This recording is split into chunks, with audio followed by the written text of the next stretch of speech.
Hello and welcome to the program. The European Parliament recently awarded the prestigious Sakharov Prize to Oleh Sentsov, who is currently being illegally held in Russia for political reasons. But how can it help his release? Joining us today to expand on this topic is Oleksandra Matviychuk, head of the board at Center for Civil Liberties and organizer of Sentsov Actions. Hello and thank you for joining us. Hello. So first, this is quite a prestigious prize, the Sakharov Prize. But is it a real game changer in the release for Sentsov?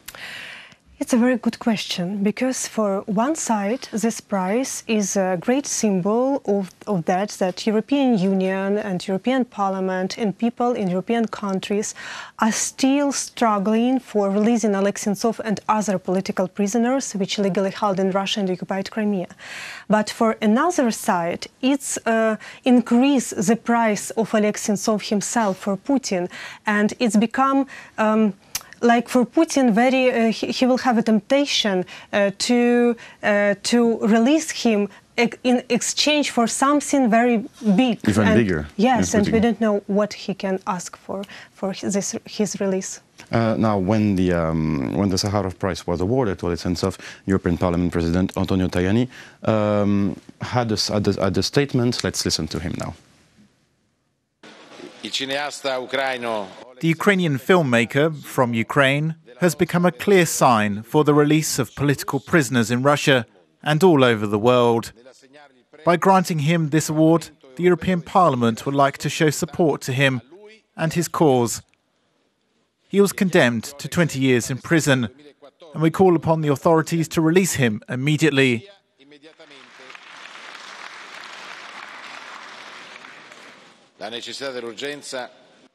And this is urgent for this to happen because of the very serious health conditions under which he is living. Now, Oleh Sentsov is an over-mediatized figure. He is the first political prisoner figure that we think about when we think about Ukraine. Isn't there a danger that he hides other political prisoners because of this over-mediatization? I think that Oleh Sentsov is a very honest person, because when he started his hunger strike, his demand was not to release himself. His demand was to release all political prisoners. And suddenly it's made a great difference, because we work for releasing political prisoners for several years, but only when Oleh Sentsov announced his hunger strike and his demand, the international attention start to be on the whole list of more than 70 people.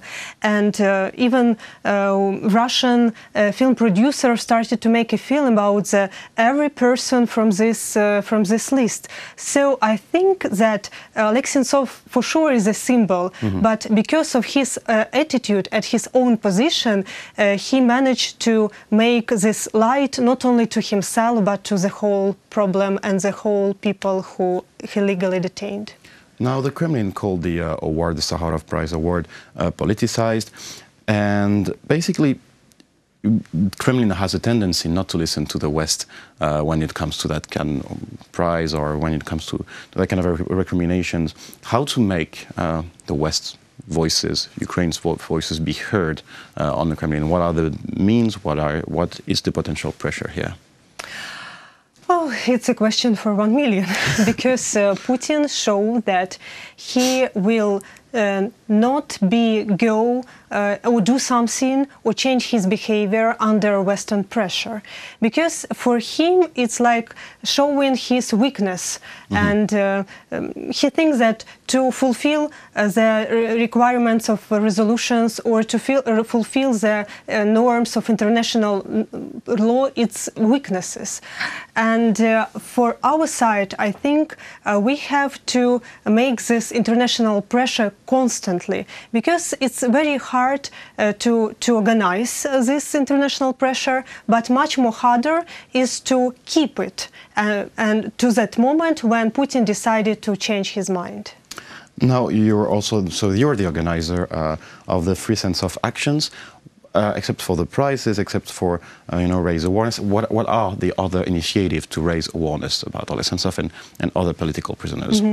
When Oleh Sentsov started his hunger strike, I initiated Save Oleh Sentsov Global Action, and suddenly, even for me, hundreds and hundreds of people from more than 30 countries joined to this global action, and we managed to organize a synchronical public demonstration in different towns in these 30 countries. For example, in France, there is this chain of 24 hours fast that any public figures basically. Yes, and this global action is based on self-initiative of people who participate in it, and so this global chain is one of example, its own initiative of French people, what they can do for support Oleh Sentsov. The same Russians themselves, they organize also this chain, and every day they came to administration president of Putin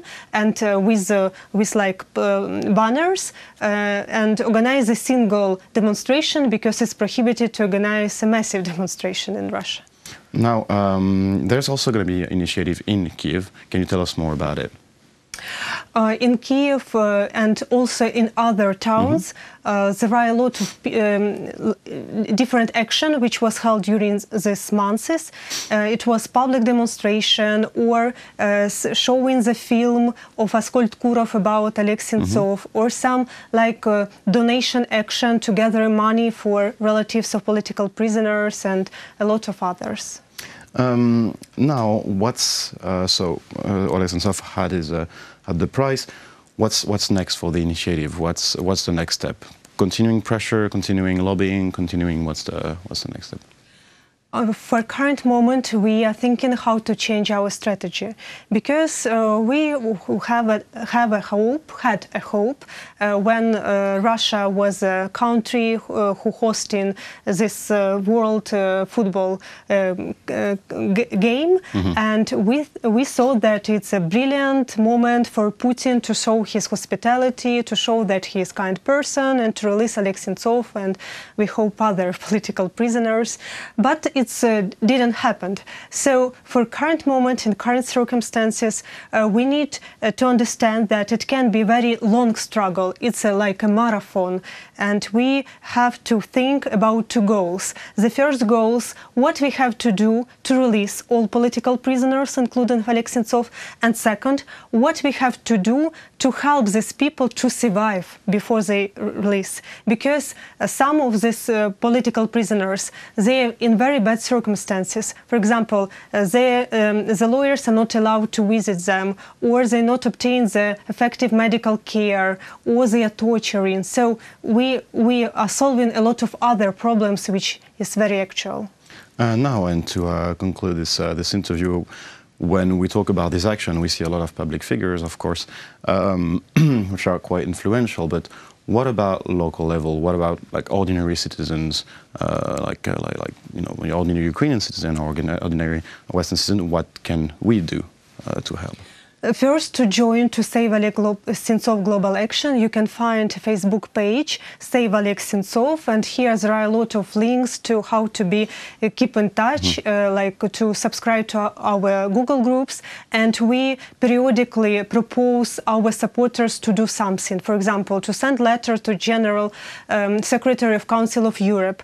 When they receive hundreds and hundreds of letters, he applied to Putin and asked to give a pardon to Oleh Sentsov, or to organize a letter campaign to President of France Emmanuel Macron and Angela Merkel, and they reacted. We know that President of France called to Putin, and Merkel also raised question of releasing Oleh Sentsov during their private meeting.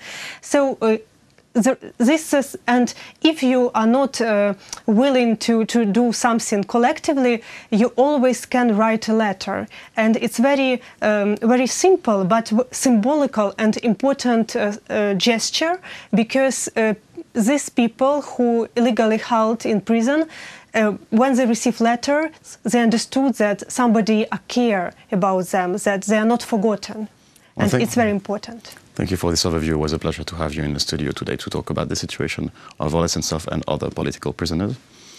Thank you. That was Oleksandra Matviychuk, head of the board at Center for Civil Liberties and organizer of Free Sentsov Action. Thank you for watching the program and stay tuned for the rest.